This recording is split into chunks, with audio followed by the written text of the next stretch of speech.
Investment Promotion Commission has been tasked to collaborate more effectively with critical stakeholders in charting a pragmatic course towards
Thank you and welcome to Nationwide, reaching you on the network service of the Nigerian Television Authority.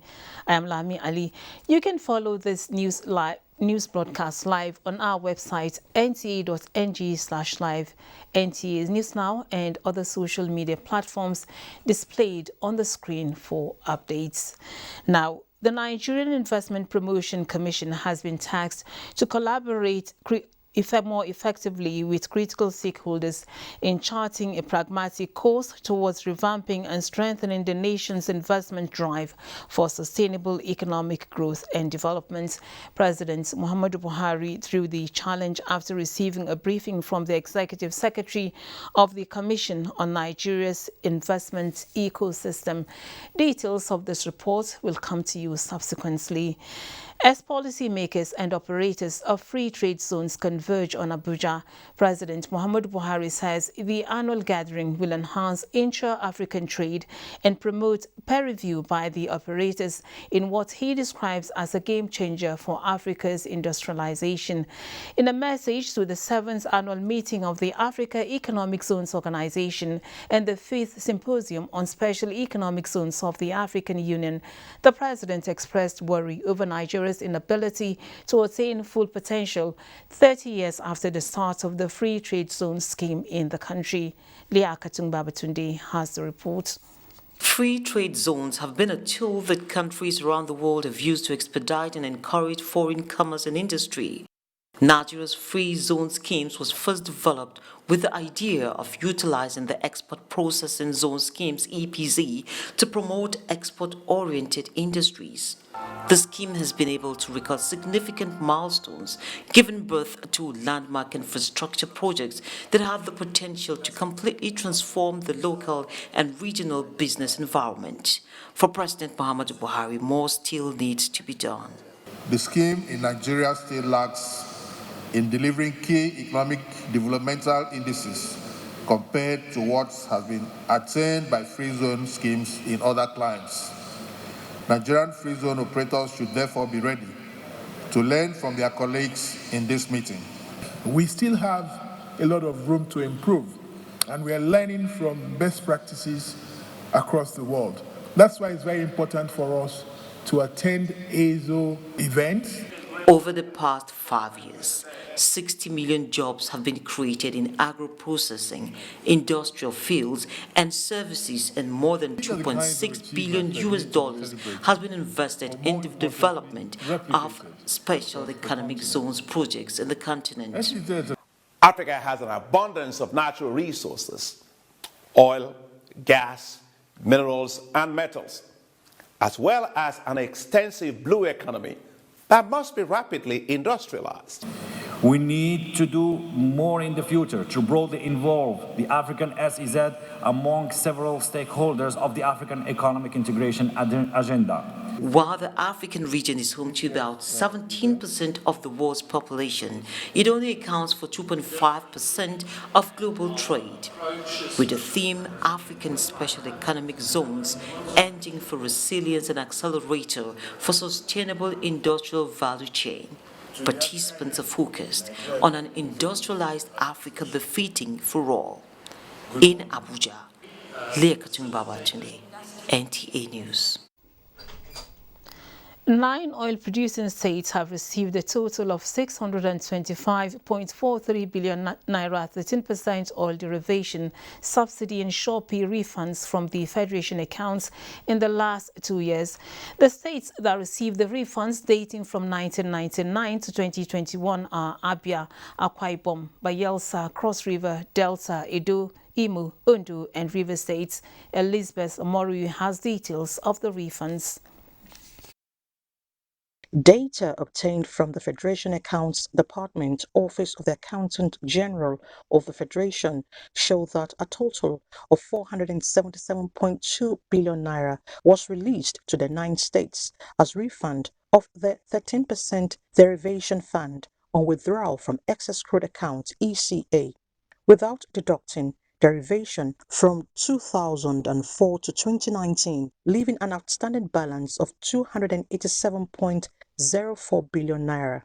The states also got 64.8 billion naira as refund of the 13% derivation fund on deductions made by NNPC without payment of derivation to oil-producing states from 1999 to December. The benefiting states have an outstanding balance of 860.59 billion naira windfall from the refunds which were approved by President Muhammadu Buhari. Abia State received 4.8 billion naira with outstanding sum of 2.8 billion. Akwa Ibom received 128 billion naira with outstanding sum of 77 billion naira, and Bayelsa with 92.2 billion naira, leaving an outstanding of 55 billion naira. Cross River State got a refund of 1.3 billion naira with a balance of 792 million naira. Delta State received 110 billion naira, leaving a balance of 66.2 billion naira. Edo State received 11.3 billion naira with a balance of 6.8 billion. Imo State 5.5 billion naira with an outstanding sum of 3.3 billion naira. Ondo State 19.4 billion naira with an outstanding sum of 11.7 billion naira, while Rivers was paid 103.6 billion naira with an outstanding balance of 62.3 billion naira. On the 13% derivation fund on deductions made by NNPC without payment of derivation, the 9 oil-producing states were paid in 3 installments this year, with the remaining 17 installments outstanding. Under this category, Abia State received 1.1 billion naira, Akwa Ibom 15 billion naira, Bayelsa 11.6 billion naira, Cross River 432 million naira, Delta 14.8 billion naira, Edo State 2.2 billion naira, Imo State 2.9 billion naira, Ondo State 3.7 billion naira, and Rivers 12.8 billion naira. Meanwhile, benefiting states shared 9.2 billion naira in 3 installments in April, August, and November 2022 as refunds on the 13% derivation exchange rate differential on withdrawal from the ECA. The 3 largest benefiting states are Akwa Ibom with 1.6 billion naira, Delta 1.4 billion naira, and Rivers with 1.32 billion naira. Similarly, all the 9 states received 4.7 billion each, totaling 42.34 billion naira as refunds on withdrawals for subsidy and Shopee from 2009 to 2015. The refund, which is for all the states and local government councils, were paid on the 10th of November 2022. The Federation account also paid 3.52 billion naira each as refund to local government councils on withdrawals for subsidy and Shopee from 2009 to 2015 on the same date in November. President Muhammadu Buhari considers it a matter of honor and decency that debts owed to states or anyone, for that matter, be repaid.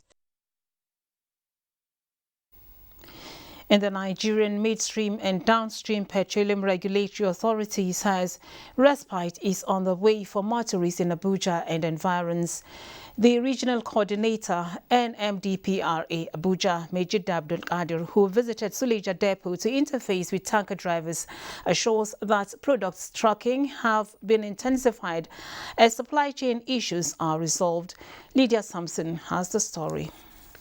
The recurring petrol queues in Abuja has no doubt been frustrating for motorists as it interferes with their daily pursuit of livelihood. As the motorists are lamenting, the regulatory authorities are also not at ease.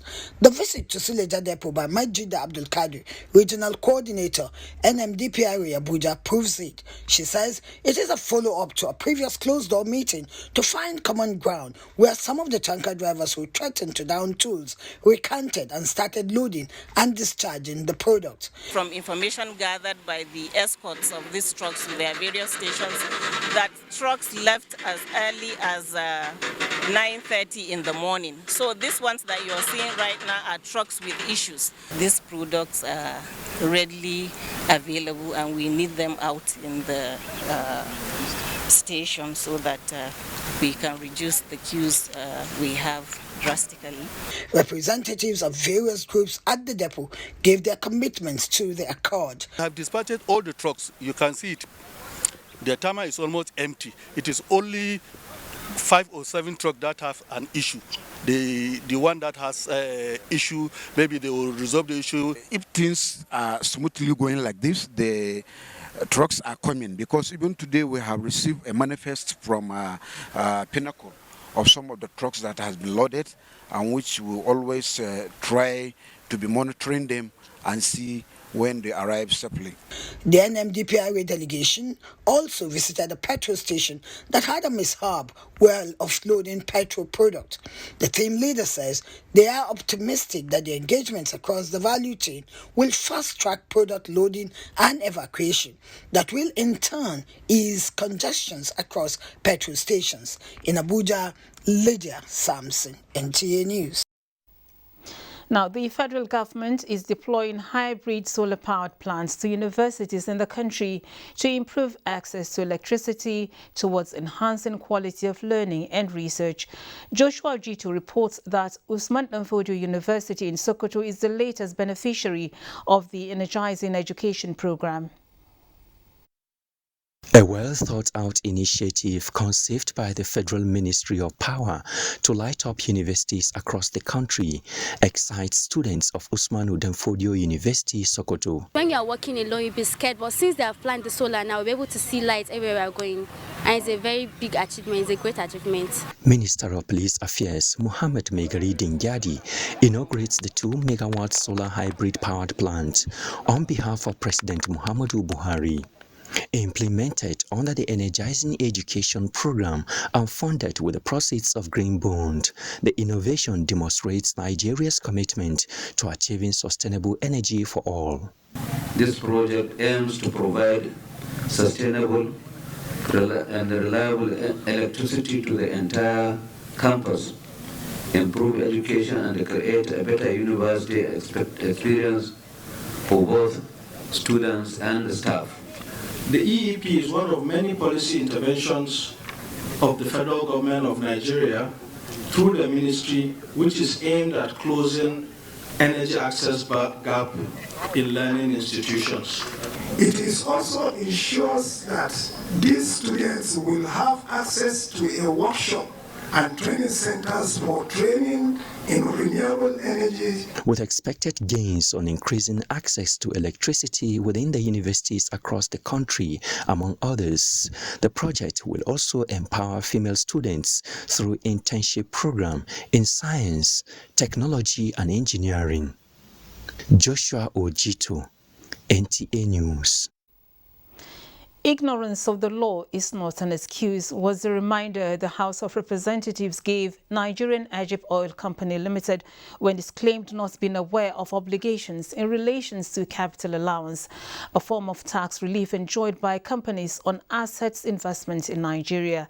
The House is investigating the billions of dollars of capital allowance illegally enjoyed by oil companies. Here is the report. Egypt Nigeria Limited is among the latest to appear before the House Ad Hoc Committee investigating non-compliance to financial obligations by oil companies operating in Nigeria under the joint venture businesses and production sharing contract with the Nigeria National Petroleum Company Limited. The team from Egypt was informed by the committee that it got it wrong when it insisted that the company is not obligated to the provisions of the company's income tax. Our interpretation is that CAFA is not actually applicable to our operation. We are governed principally by the Petroleum Profit Tax Act. These laws were enacted by the National Assembly, and each law must be respected, except in a situation where that specific enactment has contradicted a section of the Constitution of the Federal Republic of Nigeria. The lawmakers also asked Egypt to provide explanation on the payments it has been receiving over the years from the National Petroleum Investments and Management Services (NAPIMS). 70 million US dollars since 2016 have been coming into your account instrumentally from NAPIMS. Before the present government took over, the oil companies were owed several cash calls. Our own, if I remember well, was about $1 billion. Am I right? The company was requested to provide documents on the contracts. The Federal Inland Revenue Service had issued a reminder to all companies on their tax obligations as provided in the Companies Income Tax Act from the National Assembly. Diola is standing by in Lagos with more reports on Nationwide. Hello, Diola.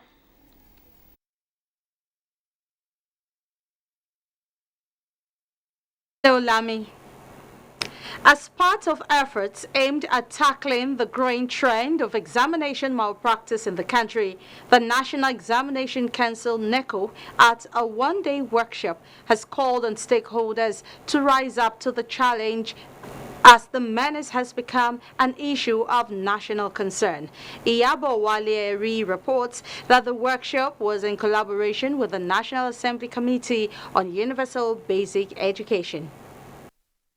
Statistics shows that over 50,000 students are involved in examination malpractice annually. The workshop is described as timely as it will address the ways and means that can be adopted to curb as well as reorientate the minds of the youth concerning the cankerworm. Some stakeholders in education are doing their best to make sure that exam malpractice is curbed. The Minister of Education, Adamu, in his message noted that examination malpractice is a major challenge affecting the development of the nation with the involvement of the major players. He therefore charged the nation's examination body to be more proactive in dealing with the menace. Examination malpractice has become so serious and critical that we must adopt the best method of detecting and preventing this measure. Governments prosecute the offenders. If you look at how a parent, a mother or a father will want to aid a child to cheat in an examination, then you will wonder what the wish of such a parent is. Some states collect this money and they do nothing with it, they divert it, and there is no sanction against such states. It is now obvious that examination is being judged by the certificate. Let the principal be protected by enacting laws that will protect the principal from harassment. The workshop with the theme, the role of education stakeholders in tackling examination malpractice in Nigeria, has been scheduled to take place in other zones of the country. In Lagos, Iyabo Walieri, NTA News. Now talking security, the Nigerian Army is strengthening the capacity of its personnel in marine and other areas to tackle terrorism and defend the country against external attacks. Chief of Army Staff Lieutenant General Farouk Yahaya, in a message to the Marine Capacity Boosting Exercise, assured Nigerians of sustaining its counter-terrorism battle. Samuel Jensen has the details. They are soldiers drawn from 8 divisions across the country to enhance their capacity in marine, artillery, and other areas of operations. The Chief of Army Staff, Lieutenant General Farouk Yahaya, represented at the closing ceremony of the one-week exercise, expressed satisfaction with the responses of Army personnel to training and the level of resistance to external aggression while tackling insurgency. It says with the quality of training and exposure, the operational readiness of troops has been fortified. The Nigerian Army will not rest on its oars until victory is achieved over adversary and until peace and security is restored absolute terms to all the parts of this nation, Nigeria. 82 Division of the Nigerian Army Enugu emerged winners of the Inter-Formation Platoon Combat Swimming Competition, which held at the Old Slave Village, Badagry, Lagos.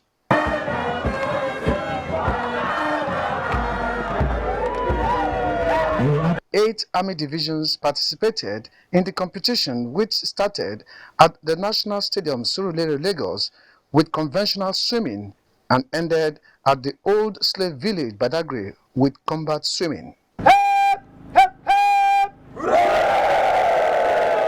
In Lagos, Samuel Johnson, NTA News.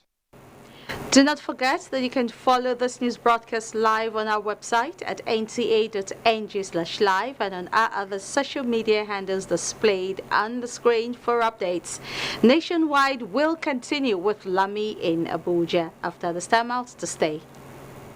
Major General Haldu Anthony Hanania, retired MNI, cordially invites the general public to the book presentation titled All Eyes on Me. Special guest of honor, His Excellency President Muhammadu Buhari, GCFR, Commander-in-Chief of the Armed Forces, Federal Republic of Nigeria. Chairman of the occasion, Boss Mustafa, Esquire, CFR, Secretary to the Government of the Federation, Federal Republic of Nigeria. Chairlady of the occasion, Her Excellency Chief Mrs. Pauline Tallinn, OFR, Minister of Women Affairs. Book presenter, Engineer Dr. Abdul Kadir Aminu Mbamba, Waling Adamawa. Book reviewer, Professor Suleiman Bogoro. Date, Saturday, 3rd December 2022. Time, 10 a.m. prompt. Venue, Shehu Musa Adua Memorial Center, number 1, Memorial Drive, Central Business District, Abuja. For details, contact 0706 676 0488. Announcer, Organizing Committee.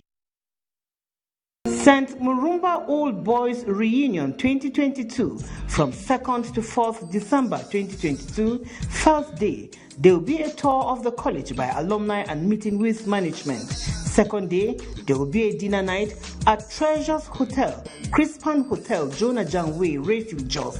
Time 4 p.m. It will feature awards, inauguration of Elders Council, Endowment Fund. Third day, Thanksgiving at St. Murumba College, Jos. Reunion 2022 is under the distinguished chairmanship of Ms. Cletus Kankum, Principal Private Secretary to His Excellency Governor of Plateau State. Guest speaker, Professor Jeremiah Aboy Madaki, University of Jos. God bless you as you come. Announcer, Barrister Tony Nzanagu, Chairman.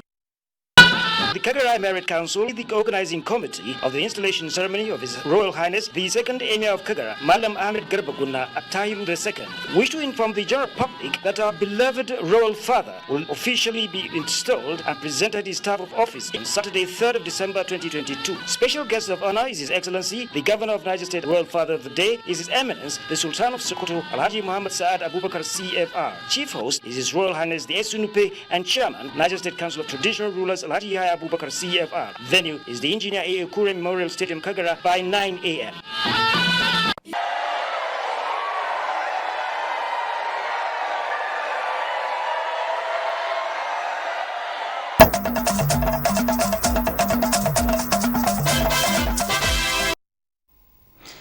You're welcome back. Global Gap Index presents disturbing graphics for Nigeria in terms of gender inequality, female genital mutilation, fistula and sexual harassment. But stakeholders feel adopting and implementing the revised national gender policy while developing women capacity across the state will give them better understanding on how to resolve some of these challenges. Charles Alpha reports. The United Nations Population Fund puts cases of obstetric fistula at 114,048 in 2022. And in 2022, Global Gap Index saw Nigeria make more progress in the area of economic participation and gender gap, but ranks poorly at 123 out of 146 countries in education, health, and desperately needs the national gender policy in full swing if it must make a significant leap in discrimination against women, girls, and people with special needs. So women affairs must engage with those cultural issues, what we call the deep-rooted causes of some of the elements that face women by the face. For USAID, the Federal Ministry of Women Affairs and Gender Health and Momentum Safe Surgery, the Institutional Gender Capacity Assessment for stakeholders provides a better understanding on the policy. Workshop availed the state participants the opportunity to discuss challenges, particularly women and children suffering from fistula, whose rights, dignities, and freedom are continuously being abused. And so for us to address this violence against women and girls, there's a need for a national gender policy that really provides that strategic framework for which all stakeholders can key into. Participants, mainly permanent secretaries, directors, and health workers, came from Ebonyi, Sokoto, Bauchi, and the FCT. Charles Alpha, NTA News. Discussants at a one-day policy dialogue on gender and equal opportunities bill in Nigeria have stressed the need for women to be protected by laws through the passage of the bill, as contentious issues that stalled its passage by the National Assembly have been addressed. John Yaku was at the event and brings us the details. The Gender and Equal Opportunities Bill, which came to the National Assembly since the 5th Assembly, has suffered setbacks bordering on religious and socio-cultural barriers. At the policy dialogue organized in collaboration with NEEDS, UN Women and Government of Canada, sponsor of the bill told the public that contentious issues in the early draft have been taken care of. 51.2% of the population cannot be shut out. But sometimes it's just because if we don't have a law, many women doesn't really have the opportunity to get there. We are not on the same pedestal. So why don't you lift me up that I might be like you? But when I started my talk, I said there are two types of law in Islam. There is one that we can adjust, there is one we cannot adjust. All the ones you are talking now are the laws we can adjust. The unusual foresight you have shown in articulating this bill and presenting it, people will see. Some are of the opinion that the bill, if it has addressed the shortcomings of the former bill, women should be given a law to protect them. So, since we are looking for enhancing women leadership and participation, I think we should remove the issue of religion in this totally. I hope that the government will come, would give us appointed positions. But if we do not address this in this bill, and leaving it to political will and commitments, we are nowhere. So I think it's a time now, if UN women can rescue Nigerian women. The consensus at the policy dialogue is that equity should replace equality. The bill, which was represented after its rejection in March this year, has passed first reading at Senate. In Abuja, John Yaku, NTA News. Now, in keeping with its mandate of transforming the livelihood of women, the National Center for Women Development has trained 115 female artisans on vocational skills. Equipped with the prerequisite knowledge and tools, the women are set to go into male-dominated endeavors. Ngozi Technique reports. Initially, it looked like a joke as the young women imagined being a generator or air conditioner technicians, electricians, tilers, plumbers, skills that are never associated with women. However, after periods of exposure and training, their outlook is now different as their faces beam with smiles, courtesy of the National Center for Women Development. I was an ordinary girl coming here. I didn't know any skill, but now I can boldly make an installation in my house and know the tools I'm using. Develop from where I started. We have to go out. The more we go to sites, the more we establish what we've learned and get perfect in it. I know the part of generator, but I wasn't that deep in generator. So they explained to us, now if you give me your gen, I can repair it for you. The program initiator and the Minister of Women Affairs lauds the initiative which empowers the women to be self-reliant. The selected trade, you can see we have different trades. So each and every one of them selected area of interest. So I believe that self-interest will make them to progress in their field of endeavor. The General and her team for doing a great job, and the Ministry of Women Affairs will continue to support young artisans like these ones so that we get more women empowered. Startup packs and certificates were issued to the women, which qualifies them to work at any construction site or corporate organization. Ngozi Technical, NTA News. The National Judicial Council has impaneled 15 committees to investigate allegations of misconduct against judicial officers of the federal and state courts. In a statement, the Director of Information, Sojoye, says the decision is equal to the submission of recommendations of 3 preliminary complaint assessment committees, which considered 66 petitions forwarded to them by the Council from all over the Federation. The Council, however, dismissed the petitions against 51 judicial officers of the federal and state high courts for either lack of merit, being sub judice, or being matters for appeal. The Council meeting, chaired by the Chief Justice of Nigeria, Justice Olukayode Ariwola, was formally presented with the reviewed Judicial Information Technology Policy, which established the general requirements and responsibilities for the Nigerian judiciary system and information. The Council took notifications of retirement of 16 judges and death of a judge from the federal and state high courts.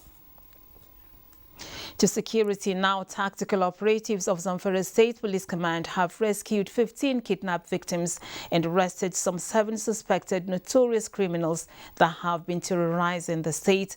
The suspects include an alleged female gun runner. Among those paraded were a suspected female gun runner at the Police Command Headquarters, Gusau. Jamilu Ibrahim has more. Public Relations Officer of Zamfara State Police Command SP Shehu Muhammad, who paraded the 7 suspected notorious criminals, said 6 of them are involved in criminal conspiracy and intimidation to aid extortion. The suspects were allegedly in the habit of pretending as bandits to place levies on their host communities in Anka local government area of the state. Also paraded is a suspected female gun runner. The female suspect is a notorious gun runner that specializes in transporting arms and ammunition to a notorious bandit kingpin known as Dara. The said bandit kingpin has been a notorious bandit leader terrorizing the innocent people of Zamfara State and neighboring states. Some of the suspects, including the suspected female gun runner, have confessed to the crimes. Exhibits recovered from the suspects include 700,000 naira cash. In a related development, tactical operatives of the Zamfara State Police Command have rescued 15 kidnapped victims, including 2 children. Spokesman for the command, SP Muhammad Shehu, said the victims were kidnapped at Dike village in Funtua local government area of Katsina State and brought to Zamfara State by the terrorists, where they spent more than 50 days in captivity. SP Muhammad Shehu said all the kidnapped victims were medically checked, debriefed and handed over to their respective families. In Gusau, Jamilu Ibrahim, NTA. And troops of the Nigerian army have continued to decimate Boko Haram ISWAP terrorists in the northeast, leading to the obliteration of high-profile commanders, foot soldiers and their hidouts. The Director, Army Public Relations, Brigadier General Onyema Nwachukwu, stated this at a press briefing ahead of the Chief of the Army Staff annual conference holding in Abuja. In the northeast, the game has changed completely. Several terrorist commanders have been eliminated. Several of them have surrendered with their foot soldiers, with their weapons, and of course, their families. In the northwest, it's no longer what it used to be for the bandits. The kidnapping that used to be the order of the day in that part of the country has been seriously mitigated. The Army spokesman further notes that the fight against terrorism requires dynamism and there is need to continually review the operational strategies of the troops, as this will form the basis of the 2022 Chief of Army Staff Annual Conference. And with security and welfare at the center of the National Youth Service Corps scheme's operations, corps members across the country have been urged to be security conscious wherever they find themselves during the service year. Acting Director General of the National Youth Service Corps, Christy Uba, stated this when she visited the NYSC FCT orientation camp in Kubwa, Abuja. Olainka Uju reports. This is the NYSC FCT orientation camp at Kubwa, and for the next 1 year, these prospective corps members, upon completion of their entire registration processes, will be posted to various establishments to render selfless service to their fatherland. Monitoring the registration exercise for the 2022 Batch C Stream 2 orientation course. In its second day across the country, the acting NYSC Director General encouraged the youth corps members to be security conscious. They must not travel in the night, and they should be security conscious. They should also board vehicles in designated parks, and they should not take any ride from an unknown person. These corps members on the parade ground are some who have scaled through the entire screening process. Divine Ojo, a graduate of Fine and Applied Arts from the University of Benin, is one of them. To provide services, whatever services I have acquired to others around the country, not just services but quality services. Interestingly, the NYSC Skills Acquisition and Entrepreneurship Development Program, restricted to youth corps members alone, has now incorporated staff of the scheme. Camp officials take part in these programs to learn one skill or the other. The Acting Director General during the visit encouraged security agents on camp to be more proactive in their duties and ensure synergy with other camp officials towards the success of the 2022 Batch C Stream 2 orientation course. Olainka Ujo, NTA News. And Nigerian youths have been cautioned against being used to perpetrate violence, especially in the forthcoming 2023 general elections. This formed part of the discussions at a forum of peace advocates under the umbrella of the Twani Foundation.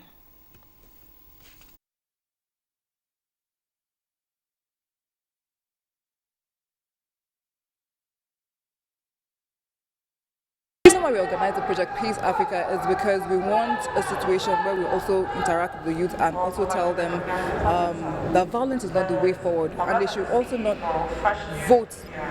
They should vote their conscience, someone who they feel can take Nigeria to the next level. We're in a watershed period in Nigeria right now, and the destiny of this country has to be shaped by young people. But then we shouldn't adopt, a social media mob mentality in trying to cultivate peace in this country. No, we shouldn't hound people. We shouldn't be insultive or, or violent or prone to violence or allow ourselves to be used for political brigandage. It is all known that there is no way you can have meaningful development in any community, society, or nation if you don't have peace. So peace is a cardinal portion. It's one of the bedrock of development. Speakers emphasized the need to promote peace in areas or communities torn by ethnic conflicts, as well as the need to empower the youths for self-reliance. Time now for a break, after which we join Abubakar in Maiduguri for more reports on Nationwide. Nigerians, elections are here again. Let us shun violence. Let us play the game according to the rules. Do not be a thug. Say no to violence. Let's rise and defeat violence, crime, and sabotage against the peace of our nation. Nigeria is the only country we have. We must do everything to keep it united. We must avoid any act that promotes hate and disintegration. Say no to separatist movement. terrorism, fake news, hate speech, religious bigotry, and any act that tends to divide us as a nation. Watch out for strange gatherings and suspicious movements. Restrict access to sensitive documents and data, the disclosure of which may damage national security. Educate your staff and family, particularly on measures to safeguard information and report security breaches. Apply relevant legal security guidelines to protect yourself and your neighbors. Due to misinformation and wrong choices, some idle persons resort to vices in their greed to get rich quick. They resort to kidnapping, killings for rituals, and other heinous crimes. Avoid wrong use of the social media. Before you broadcast that false message, think twice. Ask whether it will promote peace or violence. For safety at home, still be security conscious. Educate your household on safety tips. Report all suspicious movements and persons to the security agencies nearest to you. Be a good citizen. Be patriotic. To pass security information, please call 0813-222-2105, 0915-339-1309, 0908-837-3514, or send a mail to dsspr@dss.gov.ng. This message is from the Department of State Services, DSS. Weekend File, your Saturday delight, going to places from the obscure to the hinterland and cities, bringing you development stories and perspectives, connecting the people with government and stakeholders on critical issues of our national life. We are live in Abuja. It's 9 p.m. every Saturday on the network service of the NTA. Weekend File. You can't afford to miss it.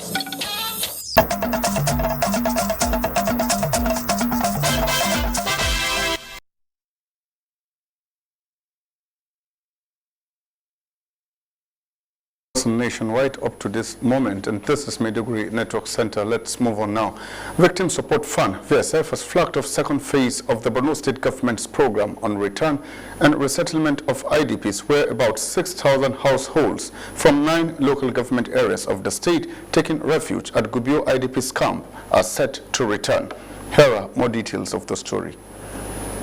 These IDPs from 9 local government areas of Abadam, Bama, Goza, Kalabalgi, Konduga, Kukawa, Marte, Igala, and Monguno in Borno have been in this camp for over 5 years before what they described as the best intervention since their displacement.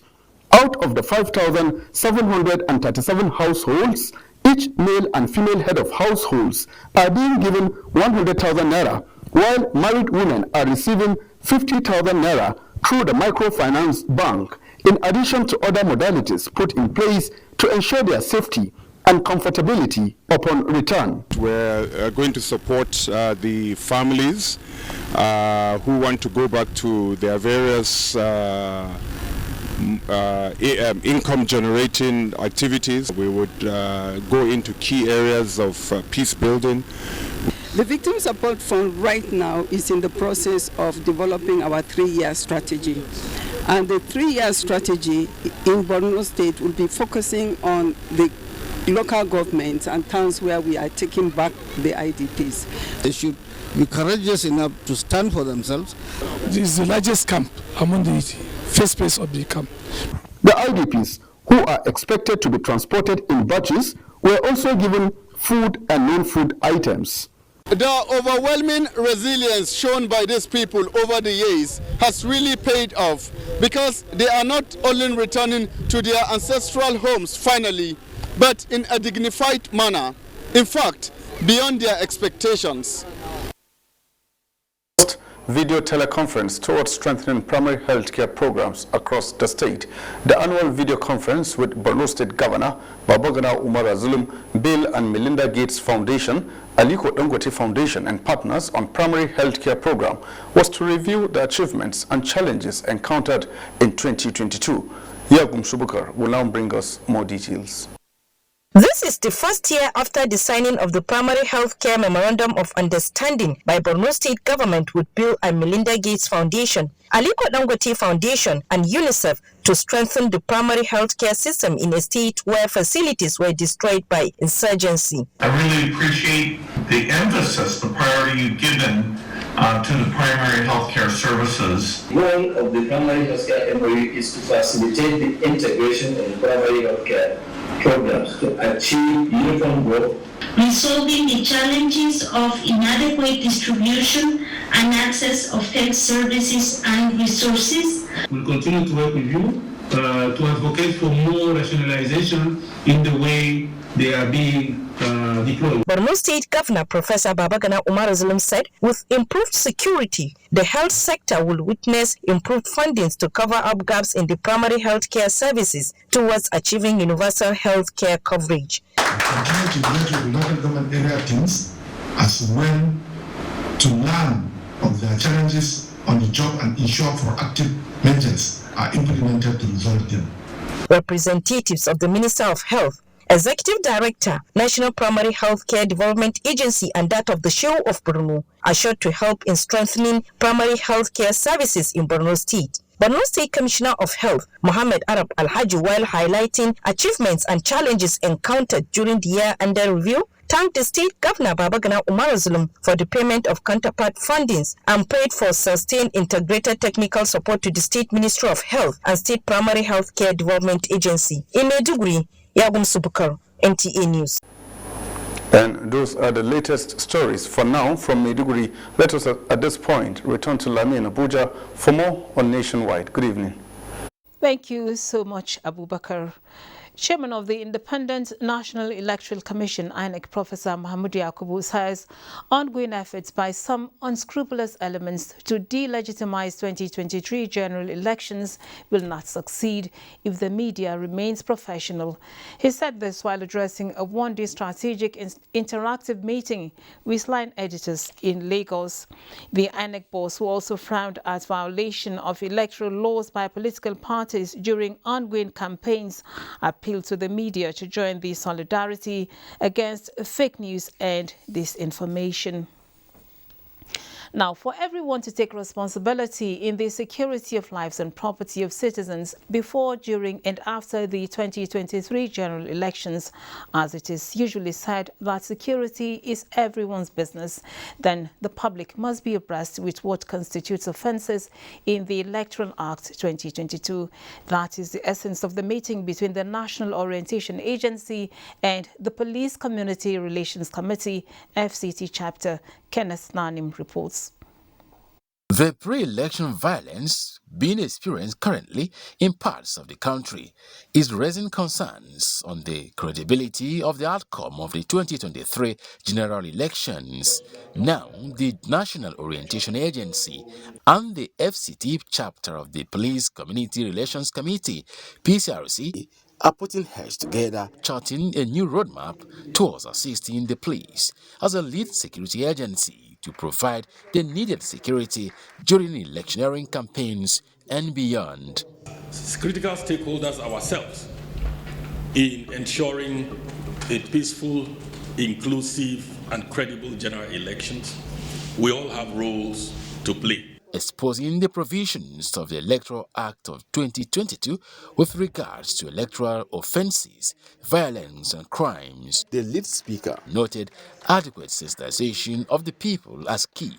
By the time you let them know the consequences of this violence on the development of their community and the progress of their people, they will not wait until somebody from elsewhere comes to talk to them. When they know the law, that this is the law, this is what it entails during the election period, the citizens themselves can arrest. It's not just the police that can arrest. You can only arrest when you know what is right and what is wrong. Collaborations of strategic partners with the police in handling security-related issues to achieve a free, fair and credible election come 2023 was also elaborated. Kenneth Nanim, NTA News. Now, the All Progressives Congress Campaign Council is mapping out strategies and designing implementable policy frameworks ahead of successful engagements with Nigerians in the coming days. The Tinubu-Shettima Grassroots Independence Campaign Council is spearheading the program with priority on the roadmap to the 25th February 2023 presidential election. Campaigns are fast engaging issues across board, and political parties are reviewing strategies to woo more support for a positive outcome in 2023 general elections.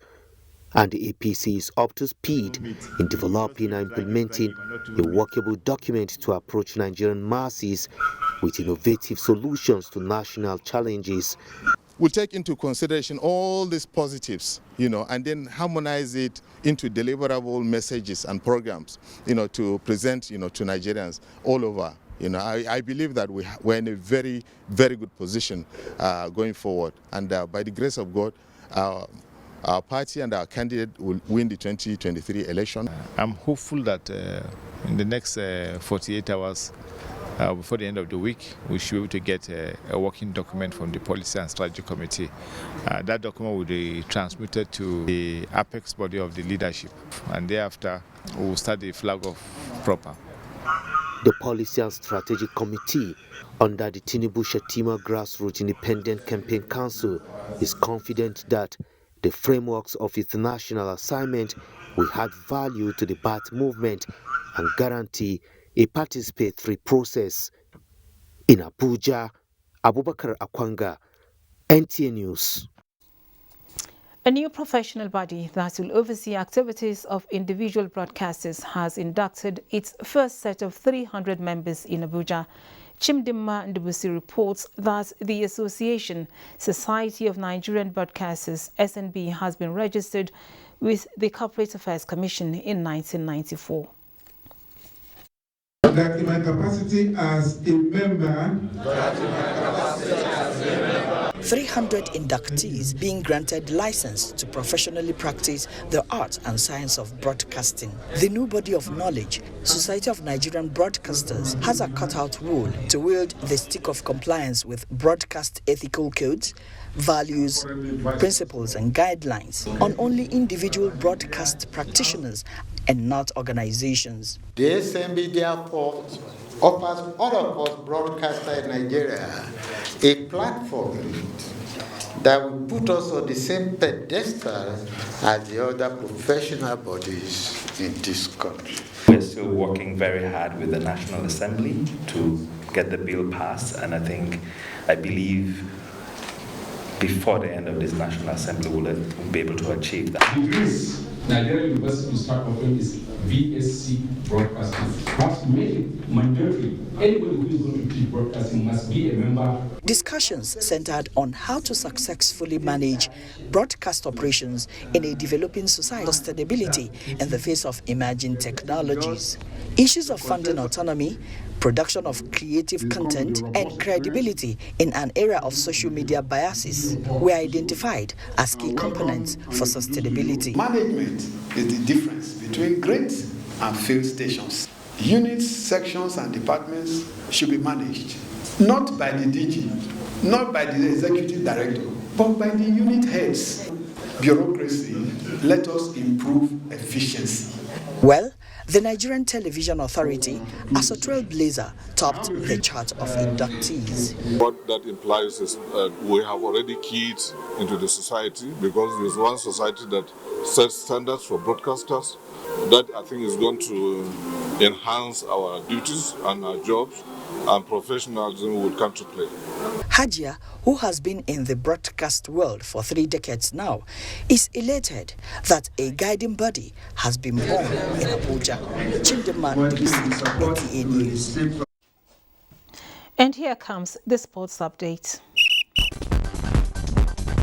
The Stephen Keshi Stadium, Asaba, is a beehive of sporting activities with massive crowd cheering their states in day 3 of the ongoing National Sports Festival Delta 2022. A total of 84 medals consisting 21 gold, 21 silver and 42 bronze medals will be at stake as taekwondists battle it out in 16 taekwondo events at the ongoing 2022 National Sports Festival. As at the time of filing this report, the events are still in the preliminary stages. The festival is going to help in different ways. Their priority is to get good athletes that is going to represent in the All African Games. In Scrabble, former world champion and Delta State-born Wellington Jigere leads 264 other athletes, including African female champion Tuoyo Mayoku, as the race for who emerges champion in Scrabble Masters event intensifies. The motivation so far is that when I started in the opens category, and the next thing I found myself in the Masters, and since then I've been the only female playing in the Masters. So I started building myself up that if the men can do it, I can also do it. My major motivation in being here is to represent my state and attempt to win laurels for my state. Every category is playing 4 events, which is the singles, the doubles, the team, and the best board. So there are 4 medals for every event, and all the 4 medals translate to 16 medals across the 4 categories. The pair of Aziz Sholanke and Bello Ahmed of Delta State are leading the charge in the mixed doubles event of the table tennis as they defeated Ondo State 3-1 in their quest to win a gold medal for the host state. Other events are at the preliminary stages, while some are at the knockout stages. We are combining 3 categories of athletes: the able athletes, the para, and the deaf. On the assessment of the festival so far, Commissioner for Information Delta State, Charles Aniagu, says the games have so far lived up to the expectations of the state and Nigerians at large. He urged athletes to compete fairly and clean to avoid issues that will put the festival's image in disrepute. We have been able to put in place a mechanism that responds almost with the speed of light, that the moment any complaint is raised, we progress immediately to address them, and that is what is happening. As medals continue to flow in from various centers across the state, it is believed that records will be broken and new ones set in the coming days. In Asaba Delta State, Olalekan Kilajolu, NTA News. And that's Nationwide for today. We thank you for watching. Have a good weekend.